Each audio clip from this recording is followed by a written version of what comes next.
창세기 45장 1절에서 15절 말씀. 요셉이 시종하는 자들 앞에서 그 정을 억제하지 못하여 소리질러 모든 사람을 자기에게 물러가라 하고 그 형제들에게 자기를 알리니 그때 그와 함께한 다른 사람이 없었더라. 요셉이 큰 소리로 우니 애굽 사람에게 들리며 바로의 궁중에 들리더라.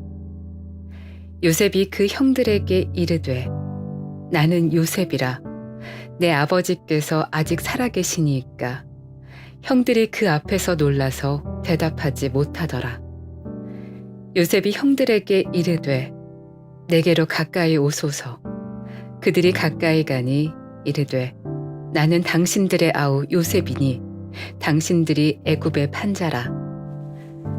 당신들이 나를 이곳에 팔았다고 해서 근심하지 마소서. 한탄하지 마소서.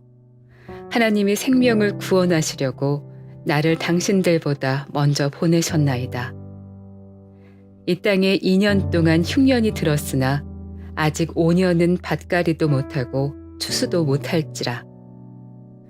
하나님이 큰 구원으로 당신들의 생명을 보존하고 당신들의 후손을 세상에 두시려고 나를 당신들보다 먼저 보내셨나니 그런즉 나를 이리로 보낸 이는 당신들이 아니요 하나님이시라.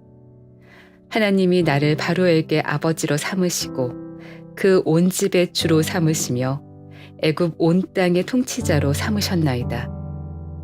당신들은 속히 아버지께로 올라가서 아뢰기를 아버지의 아들 요셉의 말에 하나님이 나를 애굽 전국의 주로 세우셨으니 지체 말고 내게로 내려오사 아버지의 아들들과 아버지의 손자들과 아버지의 양과 소와 모든 소유가 고센 땅에 머물며 나와 가깝게 하소서.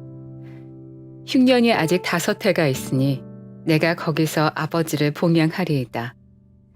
아버지와 아버지의 가족과 아버지께 속한 모든 사람에게 부족함이 없도록 하겠나이다 하더라고 전하소서. 당신들의 눈과 내 아우 베냐민의 눈이 보는 바 당신들에게 이 말을 하는 것은 내 입이라. 당신들은 내가 애굽에서 누리는 영화와 당신들이 본 모든 것을 다 내 아버지께 아뢰고 속히 모시고 내려오소서 하며 자기 아우 베냐민의 목을 안고 우니 베냐민도 요셉의 목을 안고 우니라. 요셉이 또 형들과 입맞추며 안고 우니 형들이 그제서야 요셉과 말하니라. 샬롬. 오늘도 하나님의 말씀으로 하루를 시작하신 여러분들에게 하나님의 은혜와 평강이 충만하게 넘치시기를 간절히 축복합니다. 2025년 5월 15일 우리 목요일 창세기 45장 1절에서 15절 말씀을 가지고 뜻밖의 일을 뜻 안의 일로 라는 제목을 함께 말씀 나누도록 하겠습니다. 인생을 살다 보면 뜻밖의 일이 참 많이 일어나죠. 예상치 못했던 일들, 이외의 일들이 있을 때 우리는 사자성어로 의외지사 이렇게도 얘기합니다. 제가 이제 여러 인생에 뜻밖의 일이 많이 있겠지만 제 인생에서 가장 뜻밖의 일은 뭐겠어요? 해외에 나와서 살게 된 것이죠.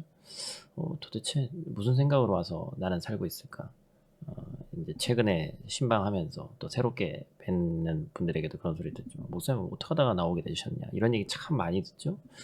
이건 참 하나님에게 물론 신앙적으로는 하나님이 다 하셨습니다 이렇게 얘기하지만 정말 뜻밖의 일입니다.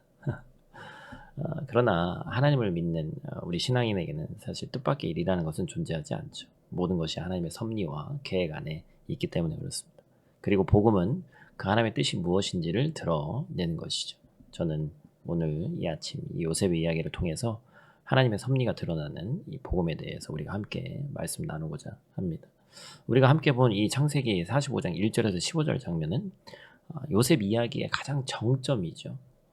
너무나도 참 어찌 보면 우리도 이게 극적으로 본다면 눈물이 나는 그러한 장면이에요. 요셉인 자신을 드러내는 장면인데 감추고 있던 자신의 이름, 요셉이라는 그 이름, 내가 당신들의 동생이라고 하는 그 자신을 드러내는 장면인데 이 장면을 가지고 오늘 아침도 큰 은혜 나누는 귀한 시간 되기를 간절히 축복합니다. 오늘 본 말씀 통해서 우리가 첫 번째로 기억해야 될 것은 뜻밖의 일 속에서 드러나는 하나님의 섭리입니다.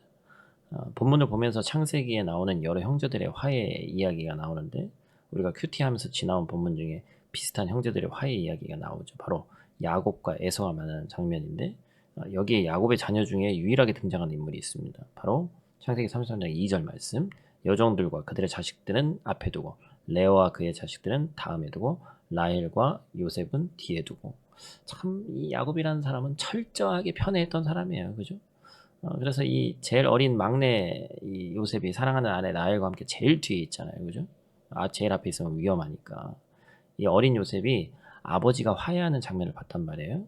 야곱이 화해하는 현장에 그 자리에 요셉이 있었습니다.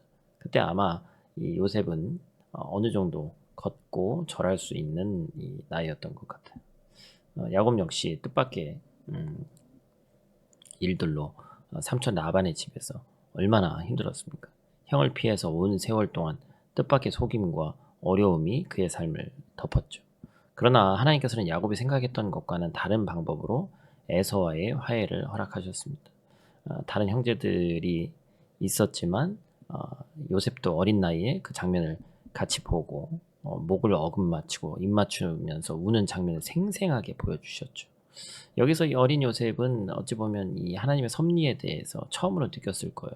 뭐 진지하게 그 나이에는 깊이 느끼지 못했겠지만 그 장면이 이제 계속해서 오버랩돼서 나타나는 장면인 것이죠. 지금 이제 그때 눈으로 봤던 아버지와 큰아버지의 그 울음을 그때와 같은 감정과 감격을 이제는 자신의 인생 안에도 그것을 눈앞에 두게 된 것이죠. 야곱과 에서의 화해 후에 야곱이 무엇을 했습니까? 아마 요셉과 자신의 아들들에게 자신의 이 용서의 이야기를 마치 간증처럼 수도 없이 했을 것입니다. 어린 요셉이 야곱을 통해서 들었을 그 용서의 이 기쁜 소식, 복음이 얼마나 감동적인 이야기였을까요? 그런데 이젠 요셉과 그의 형제들이 그 용서의 현장에 놓여 있는 거예요. 이제는 꼭꼭 감춰두었던 이 자신의 감정과 그 속였던 그 모든 것들, 잊혀졌을까 싶은 자신의 이름을 형들에게 드러냅니다. 본문 3절 말씀이죠. 우리 한번 귀한 말씀이니까 한번 같이 읽죠. 요셉이 그 형들에게 이르되 나는 요셉이라 내 아버지께서 아직 살아계신나이까. 형들이 그 앞에서 놀라서 대답하지 못하더라. 그쵸? 형들에게 뜻밖의 일이 벌어집니다. 애굽의 총리로만 알고 있던, 또한 이미 죽었다고 생각한 그 요셉이 애굽의 총리가 돼서 나타났어요. 자신들의 오랜 후회였고 죄책감이었던 그 이름 요셉을 이 순간에, 이 절체절명의 순간에 그 이름을 듣게 됐습니다. 아마 기쁨과 두려움이 그들 안에 폭풍처럼 휘몰아쳤을 겁니다. 여러분, 이 복음이라는 이 기쁜 소식이 드러나는 곳에는 참 자유가 있습니다. 지금 이 장면도 이들에겐 복음이에요. 그죠?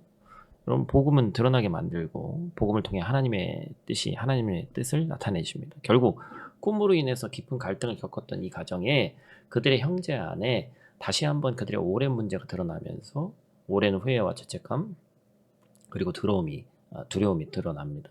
죽은 줄만 알았던 동생이, 버림받았던 동생이 살아남이 드러나는 순간 이 가정이 다시 하나가 될 수 있는 것이죠.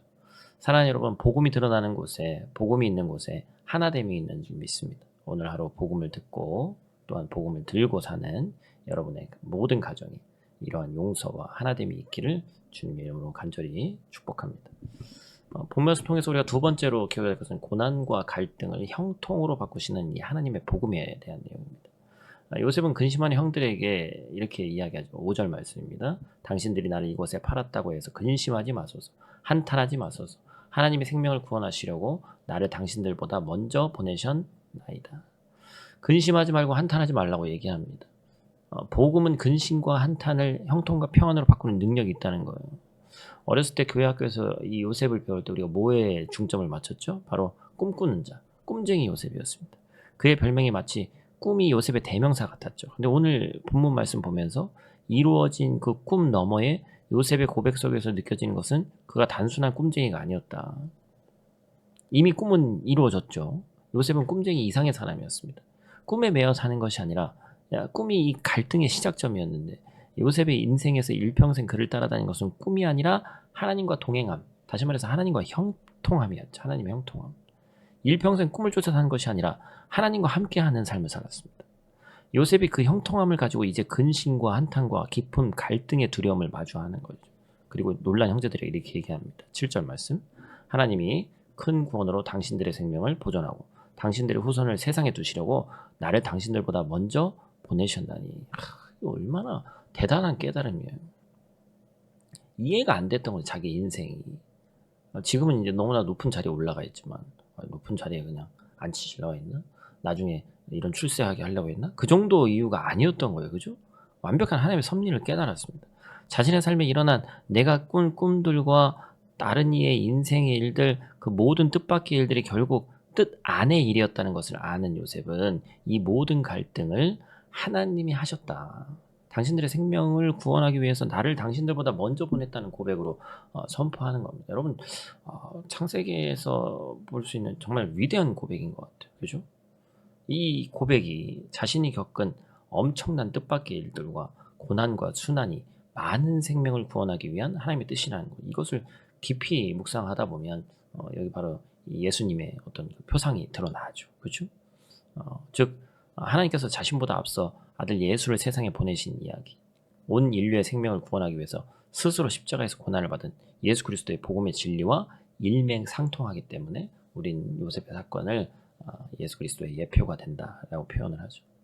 요셉이 자신을 드러내는 순간, 그에게 주어진 하나님의 복음이 드러나는 순간, 이 가정에 있던 갈등과 두려움, 그들 안에 있는 근심, 그들을 올감했던 비참한 과거, 그 모든 것들이 변화되는 거예요. 그리고 그 모든 것을 이루신 하나님만 드러나는 겁니다. 여러분, 뜻밖의 일이 여러분 삶에 있습니까? 이 뜻밖의 고난에 문제, 갈등과 근심, 두려움과 한탄이 있을 수 있어요. 그러나 우리는 하나님은 오늘도 이 복음의 말씀을 통해서 우리 삶에 있는 모든 뜻밖의 일들을 하나님의 뜻 안의 일로 만드시는 줄 믿습니다. 오늘 이 요셉의 이야기를 통해서 이 뜻밖에 있던 여러분의 삶을 하나님 뜻 안의 삶으로 만드시는 복음을 기억하시길 바라고, 하나님을 사랑하는 자 곧 그의 뜻대로 부르심을 입은 자들에게는 모든 것이 합력하여 선을 이룬다는 사실을 잊지 않는 저와 여러분들 되시길 바랍니다. 우리의 삶이 하나님 뜻 안에 있음을 반드시 기억하시고 그 하나님의 섭리를 믿는 사람, 하나님의 형통함과 복음을 드러내는 사람에게는 이 세상이 달라 보이게 되는 것이죠. 흑암 속에서도 빛을, 절망 속에서도 소망을, 근심 속에서도 평안을, 냉대 속에서도 환대를 모든 성도가 그렇게 복음을 드러낸 요셉과 같이 하나님과 동행하는 형통한 삶 사시기를 간절히 축복합니다. 우리 다 같이 있는 자리에서 함께 기도하고 마치도록 하겠습니다. 사랑의 아버지 하나님, 오늘 아침에도 우리를 복음 안으로 부르시고 요셉의 고백을 통해 하나님의 섭리를 깨닫게 하시니 감사를 드립니다. 우리가 살아가는 이 하루에도 뜻밖의 일들이 있을 수 있습니다. 계획하지 않은 고난, 생각지 못한 문제, 관계의 갈등과 마음의 상처들이 우리를 괴롭게 하고 또한 뜻하지 않은 많은 일들이 벌어집니다. 그러나 그 뜻밖의 일들을 하나님 뜻 안의 일로 우리가 믿길 원합니다. 형들을 만났을 때 당신들이 아니라 하나님이십니다 라고 고백한 그 믿음의 시선을 오늘 우리도 가질 수 있도록 도와주시고, 혹시 오늘 우리가 마주할 일이 두렵고 낙심되는 일이 있더라도 그 순간에 하나님께서 일하고 계심을 믿게 하시고 모든 것이 합력하여 선을 이루시는 주님의 손길을 바라볼 수 있도록 하나님 도와주시옵소서. 지금 가지고 있는 근심과 두려움이 평안과 형통으로 바뀌는 복음의 기쁨을 누리는 하루 될 수 있도록 하나님 도와주시옵소서. 예수님 귀하신 이름으로 기도드립니다. 아멘.